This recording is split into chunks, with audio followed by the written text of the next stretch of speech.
Quand vous lisez Jean chapitre 17, Jésus, en faisant le rapport à son Père dans cette prière sacerdotale, il dit à son Père, la gloire que tu m'as donnée, je leur ai donné ça. Alléluia.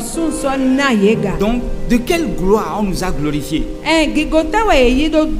La gloire qui a été donnée à son fils Jésus, le grand frère. Sa gloire est en moi, sa gloire est en toi. Maintenant le problème, pourquoi les chrétiens, les nés de nouveau là, pourquoi nous menons une vie et on ne dirait pas une vie glorifiée? Nous menons une vie et on ne dirait pas que c'est une vie qui a été justifiée. Nous ne menons pas une vie qui ressemble à la vie de celui qui a été appelé. Nous menons une vie commune. Non, on ne peut pas mener une vie commune avec le monde. Refusez ça. Amen. Autrement dit, pour résumer tout ceci, Dieu nous a communiqué la vie qui était en son fils Jésus-Christ.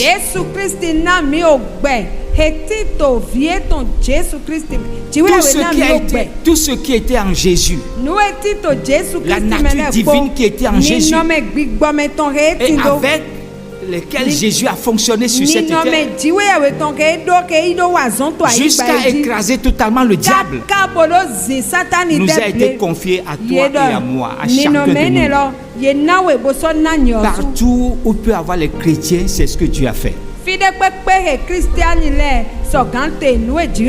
Et Dieu a fait ça. Quand vous lisez Éphésiens en parlant, dit ça, c'est un secret que Dieu a gardé caché pendant longtemps. Et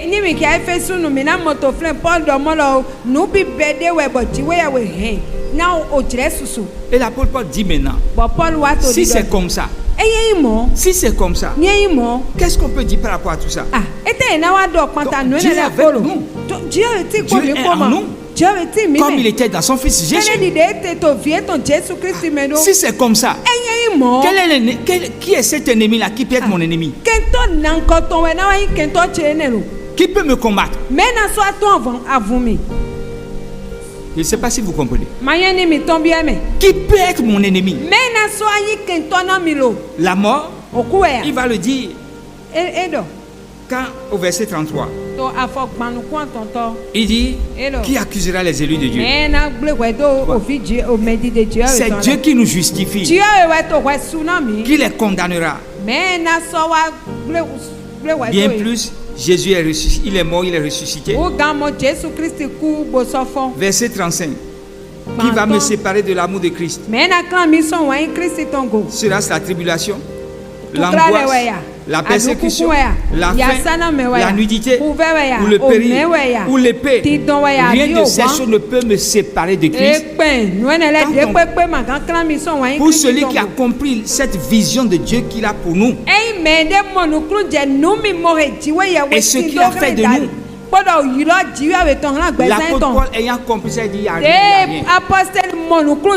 rien qui peut me séparer de Christ. Alléluia. Gloire à Jésus. Amen. Et voilà ce qu'il va dire à la fin. Il dit, mais dans toutes ces choses, les tribulations existent, les persécutions existent, la mort est là, ça menace. Le diable est là, il nous menace. Les sorciers sont là, ils nous menacent. Les problèmes sont là, ils nous menacent. Mais en réalité, lorsqu'ils nous menacent, c'est en ce moment-là qui nous amène à nous rapprocher encore plus de Dieu. Lorsqu'ils nous menacent, leur menace nous amène à être plus forts, plus costauds spirituellement. Est-ce que vous comprenez? Oui. Peut-être que d'autres études bibliques vont permettre à ce que ça soit bien détaillé. Et l'apôtre Paul conclut, dit, dans tout cela, nous sommes plus que vainqueurs par Jésus-Christ qui nous a aimés. Amen. Amen. Amen. Amen. Alors, lorsque les passages de Colossiens chapitre 1 et Colossiens chapitre 2, ce sont des passages qui ont montré comment est-ce que Jésus lui-même a obtenu la victoire. Et la victoire de Jésus a fait de nous des plus que vainqueurs. Luc chapitre Colossiens chapitre 1. Verset combien? Verset 12. Colossiens 1, 12. Rendez grâce à Dieu, c'est ça? Oui, rendez grâce au Père. Voilà. Mais donc maintenant auteur quoi y a des po. Oui. Mais Rémi Pégan. Notez le flingue. Ça va. Il a fait quoi? Il nous a rendu. Dieu a fait quoi? Il nous a rendu capables. Donc nous ne sommes pas des incapables. Et quand Dieu dit qu'il t'a fait capable, ça veut dire quoi? Quand la Bible parle de capacité. Quand la Bible parle de capacité, quand la parole de Dieu parle de capacité, on parle de la puissance du Saint-Esprit à l'œuvre dans ta vie. Amen.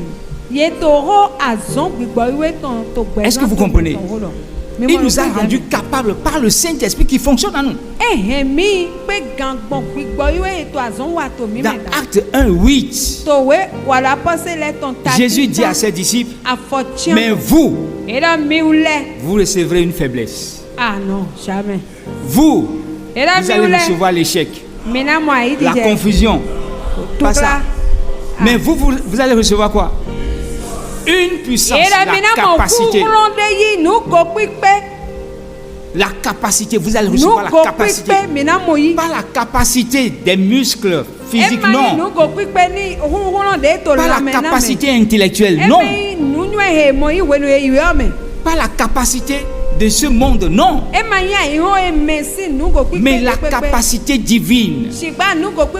Et c'est le Saint-Esprit qui assure cette capacité. Jésus dit à ses disciples, vous recevez cette capacité-là lorsque le Saint-Esprit surviendra sur vous.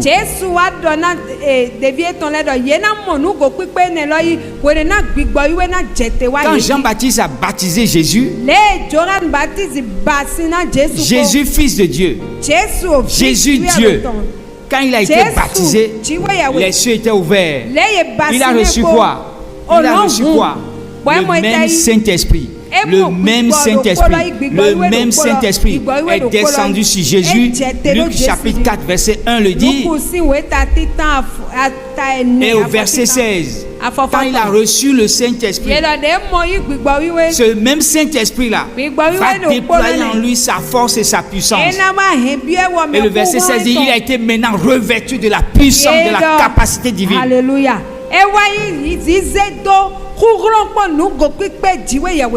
Et c'est le même Saint-Esprit que nous recevons aussi, que nous avons reçu.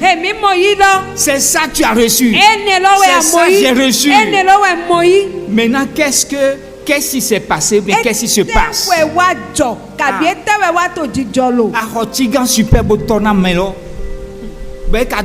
Mécanicien. Ça veut dire quoi ça? Hein?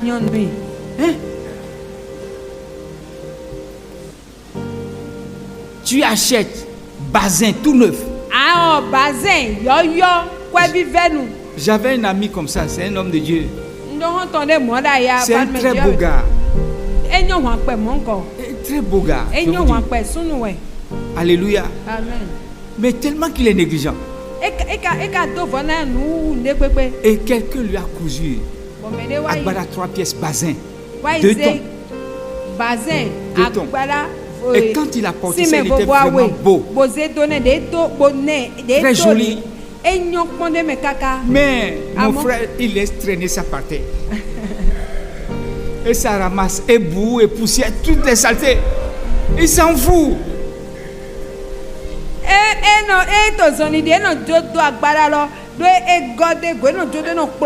Voilà. Il balaye le sol avec. La personne qui lui a cousu ça ne sera pas contente. C'est ce que nous faisons aussi. Alléluia. Amen. La Bible dit quelque part, tout est en nous. La Bible dit encore que nous avons tout pleinement en lui. Moïse, au bord de la mer Rouge, a commencé par dire: Dieu, qu'est-ce que je vais faire maintenant? Dieu dit: pourquoi tu cries vers moi? Tout est avec toi. Je t'ai remis tout. En réalité, nous n'avons pas à lever les yeux au ciel pour dire: oh Père, ma nourriture d'aujourd'hui, mon argent, j'ai besoin de ceci, j'ai besoin de cela. En réalité, pour le chrétien mature, le chrétien enraciné, il commande et ça vient. Pourquoi? Parce que tout est en lui. Le Saint-Esprit est là au complet. Vrai ou faux? Ou bien il y a Saint-Esprit 1 quart, Saint-Esprit 3 quarts, Saint-Esprit junior, Saint-Esprit senior, Saint-Esprit mimo, c'est-à-dire les enfants.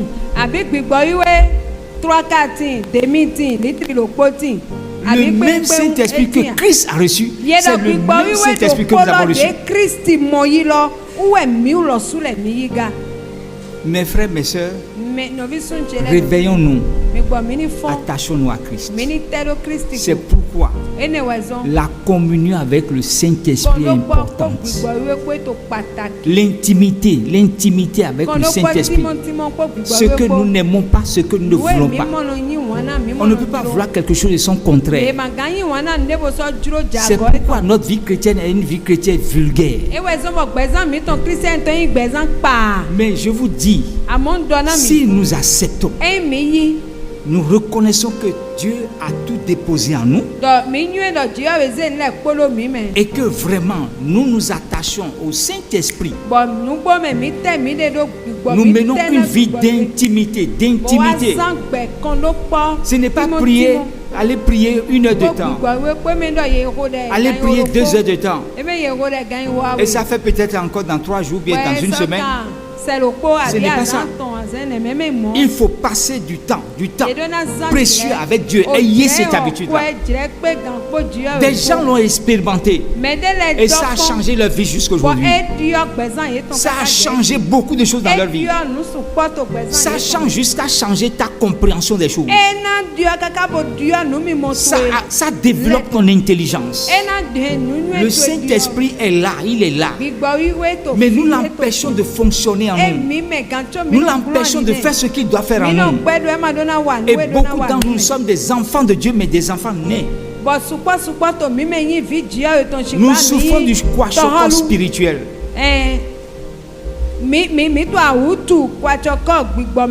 Beaucoup d'entre nous, notre homme intérieur a le ventre ballonné. Physiquement, on a un ventre plat. Mais spirituellement, on a un ventre ballonné. Quand on souffre du kwashiorkor, qu'est-ce qui se passe? C'est le ventre qui grossit. Et tous les autres parties sont chétives. Beaucoup sont comme ça spirituellement. Et si tu veux sortir de là, viens te nourrir auprès du Saint-Esprit. Viens te nourrir auprès du Saint-Esprit. Et c'est terminé. Et vous allez voir, vous allez marcher comme plus que vainqueur dans ce monde. Vous allez vivre comme plus que vainqueur dans ce monde. Amen. Amen. Et je prie pour que le Saint-Esprit vous donne un cœur nouveau, un cœur assoiffé de la communion avec lui. Si vous n'avez pas un cœur assoiffé, vous n'allez jamais le faire. Que le Saint-Esprit provoque cette soif-là en vous. Je prie. De l'homme à Inamiabi. Akwa ni che. Big boy na ye kweto inko Jésus toma. Ah ni che. Ah, il m'a dit quoi là? Ni che. Alléluia. Amen. Que le Saint-Esprit vous donne un cœur assoiffé. Na big boy we ni na mi aika edo ve kuku. Amen. Ni che. Si vous n'avez pas le cœur assoiffé, vous n'allez jamais le faire. C'est quelque chose qu'on recherche volontairement. Même si on t'oblige, tu vas le faire, mais tu le feras charnellement. Ton cœur n'y sera pas. Alléluia. Ou bien tu vas le faire pour un temps et tu vas laisser. Mais lorsque la soif là est dans ton cœur, lorsque ton cœur est enflammé de cette soif là, alléluia. Même si on te donne des millions pour dire ne va pas, ne va pas, tu vas laisser les millions, tu vas partir. L'homme appelé Daniel avait ce cœur là, assoiffé, assoiffé. On a donné, on a dit, si quelqu'un prie Dieu dans cet temps-ci, si ce n'est pas le roi qui l'a prié, les idoles du roi, on va le jeter dans le trou au lion. Daniel a entendu ça. Mais parce qu'il y avait un feu en lui, il a fait fi à ce qui a été dit et il est allé prier. Et on a vu le résultat. Il est descendu dans la fosse au lion. Les lions n'ont pas vu Daniel. Mais ils ont vu l'homme intérieur qui était à l'image de Christ, leur créateur. Et tous les lions se sont mis au garde à vous jusqu'à ce qu'on sorte Daniel. Mais les autres que le roi a déposé dans le trou, la Bible dit, les lions n'ont même pas attendu qu'ils atterrissent dans le trou. C'est les lions même qui ont bondi pour les accueillir. Pourquoi? Parce qu'en ceux-là, il y avait une autre créature. Le diable était en eux. Mais toi, c'est le Saint-Esprit qui est en toi. Maintenant, ne le prends plus pour aller manger du riz seulement. Tu es appelé à aller dans sa présence. Tu es appelé à vivre dans sa présence. Parce que c'est lui maintenant qui va enflammer en toi, qui va allumer en toi chaque fois la vie de Dieu qui a été déposée en nous. Et quand ça grandit, vous savez ce qui se passe? Quand ça grandit, c'est 2 Corinthiens 2, 14. 2 Corinthiens 2, 14. Lisez-moi ça. 2 Corinthiens 2, 14.